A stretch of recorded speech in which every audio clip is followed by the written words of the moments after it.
Hello everybody, welcome to the Saroy channel. We have a wonderful Bigfoot encounter that comes from Brenda, who lives in Washington, but this isn't her encounter.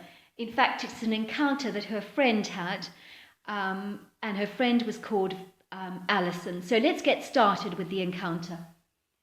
Dear Sarah, I have an amazing Bigfoot encounter to tell you, but it did not happen to me, but rather to my best friend over 40 years ago. I have been sitting on the story for many long years because I was sworn to secrecy by my friend, and I have remained true to my word. However, it is such an incredible story.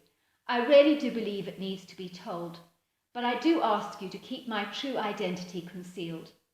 My friend, who I will call Alison to protect her real identity, died in 2001 in a fatal car accident, and as she was my best friend in the whole world, I do naturally miss her terribly. I do, however, feel that she would encourage me today to tell her story, which is what I want to do. It is a story that is so far-fetched it almost seems implausible, and it seems so out there that I assure you this did happen. But whether your listeners believe it or not does not matter to me. Either way, it's a fabulous story, and so I'll begin. First of all, I need to tell you a little bit about Alison because it is relevant to my story. Alison came from a very wealthy background. When I mean wealthy, I'm talking about those kind of people who are the small percentage of society that are just stinking rich. Her mother was a high-flying socialite and was invited to the most prestigious events in North America. Her mother was so glamorous, I always remember what she looked like in her 80s fashion with her huge shoulder pads, in her beautiful silk blouses, which she would always wear with dark black leather pants, complemented by stunning tan-coloured suede boots. Everything about her appearance was so meticulous, rather reminding me of a glamorous movie star from Dallas or something like that. Moving on with the story. The day I learnt about Alison's Bigfoot encounter was after we'd been chatting about boys, the way that young girls do, and she told me that she liked this one particular boy in school because he reminded her of her late father. This is the moment when Alison began to tell me an extraordinary tale that ultimately led to her Bigfoot encounter. I remember her looking at me and saying, "Brenda, my dad did not die in the car accident." "I know I told you that he died that way, but he didn't," she confessed. "What?" I asked. "I'm your best friend. Why would you lie to me about something like that?"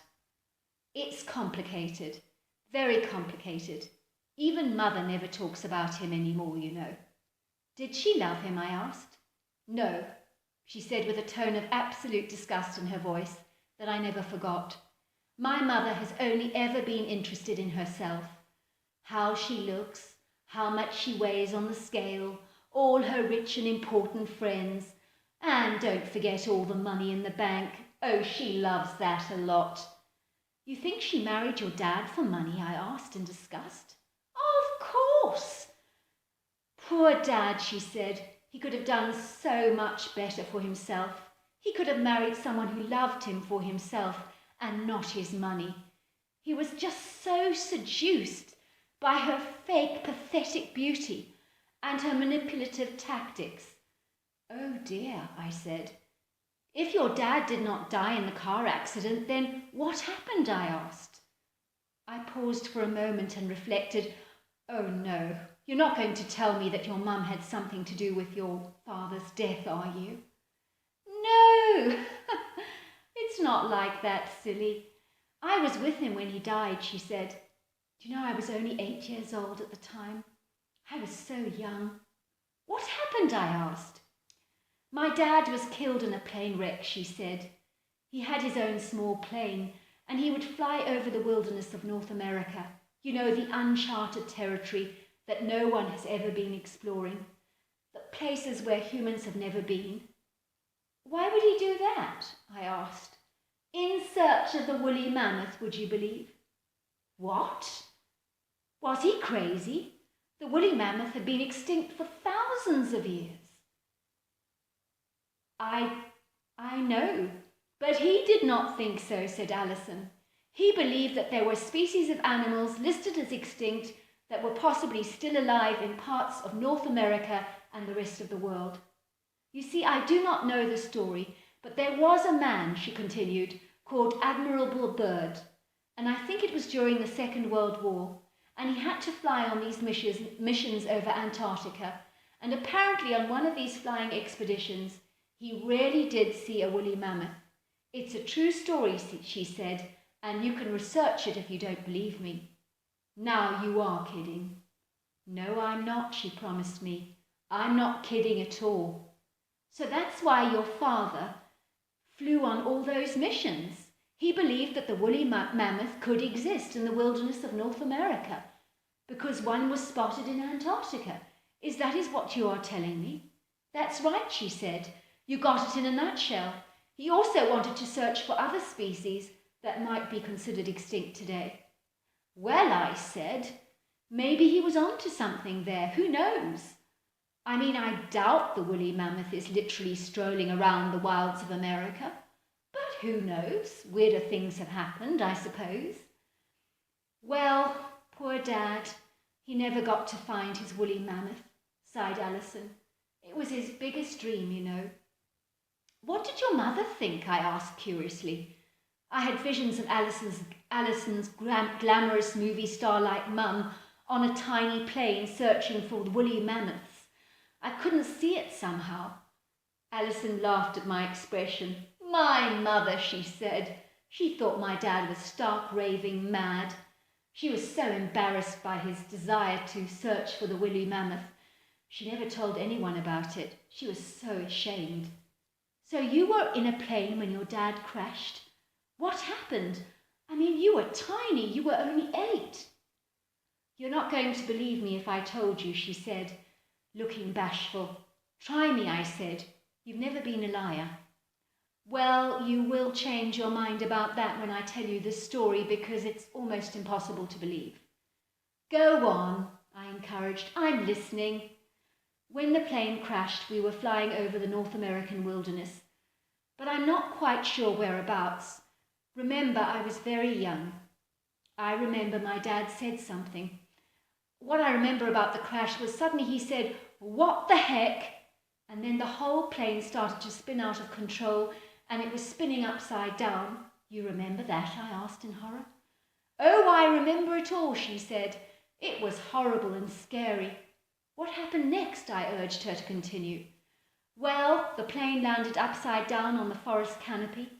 The tail end of the plane was broken off. I was left hanging upside down on the seat. Were you hurt? No, not really. But my dad was not moving, and I was afraid. I tried to wake him up and call his name, but he never responded. You think he was dead? I think he must have died instantly. His head was thrown violently against the fuselage. Then what happened? Well, she said, shifting uncomfortably as if she was not sure it was a good idea to continue. This is the part you're not going to believe, she said, looking at me hesitantly. You've come this far, I urged her. There's no backtracking now. I want to hear it all. Well, she said, I heard this rustling sound, and then I felt these 2 arms pulling me out of the plane, and then I found myself slung over the shoulders of a large, hairy ape man. Well, not really an ape man, an ape woman, because she said, I did see that she had dangling breasts, you know, rather like a dog's when they're pregnant. You think she was half woman and half ape? I asked. Is there a creature like that? Oh, yes, she said. And they're clever too, and they do speak a strange, chattering kind of language. It was then that Alison proceeded to tell me how this female Sasquatch rescued her from the plane and carried her over her shoulders while climbing down the tree with the agility of a monkey. She said the animal made chattering sounds and went and hid her in an obscure cave somewhere, which was by a waterfall in a stream. Alison got the impression that the creature had hidden her from other Sasquatches in the area because, being female, she was driven by her paternal instincts. However, her secret was found out, and the other Sasquatches appeared to be giving her a hard time, and she slunk away in the corner, looking very sorry for herself. What happened next? I asked. Well, I was taken to lie down in this large nesting area. It was a tent-like structure, very rudimentary, that was made out of forest timber that was tied together with pieces of animal skin. They put me in a nest with a nursing mother Sasquatch and her 2 little ones. They were only about 1 foot in height, yet they were babies, and they were suckling from her. And because I was small, I was being looked upon as a baby as well. I was given berries and worms and birds' eggs, all of those kind of things to eat, but I only ate berries. But I was not there very long because a helicopter was flying over the forest canopy, looking closely for our plane, and that really terrified the Sasquatches. So she continued, the creature that rescued me from the plane, well, she took me back to the location where I'd been found and put me back in the plane, only she turned the wreckage around so that I was seated upright. So she left you for the helicopter rescuers to find you. That's what happened, she told me.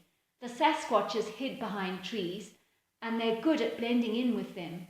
When they stand against a tree, they almost become one with the tree. They can be very still, and their hair can be a great camouflage because it blends in with the tree bark. They all watched me being rescued because I could see them, but I do not think the rescuers could, although I remember them commenting that they felt that someone was looking at them. I asked her all about what the Sasquatches looked like. She told me that they were tallish and big. She thinks they ranged from 7 feet to 8 feet tall, and that they were hairy and athletic. She said that they had human qualities like compassion and sensitivity and gentleness, but they could be aggressive and dangerous. The wildlife was definitely afraid of the Sasquatches because she saw bears and even mountain cats slink away with fear on an encounter with one. As she was only 8, there were things that bypassed her memory, but she did remember playing with a little Sasquatch who she said was both friendly and curious. Even though she believed that they had never seen humans before, she believed they welcomed her into their abode without any hesitation. That was her story. It is what I remember her telling me, and I hope your listeners found the story as exciting as I did at the time. Oh, by the way, she did mention that some important people came to visit her, very official looking, and they asked her if she had seen any ape men in the forest, and she told them that she had. She was given strict instruction to not tell anybody what she had seen, and if she was a good girl, she would get a pony, but she never did. And that is the end of the story. I do hope that your listeners enjoyed it. Thank you very much for the story. We really enjoyed it. And good night and good evening to everyone.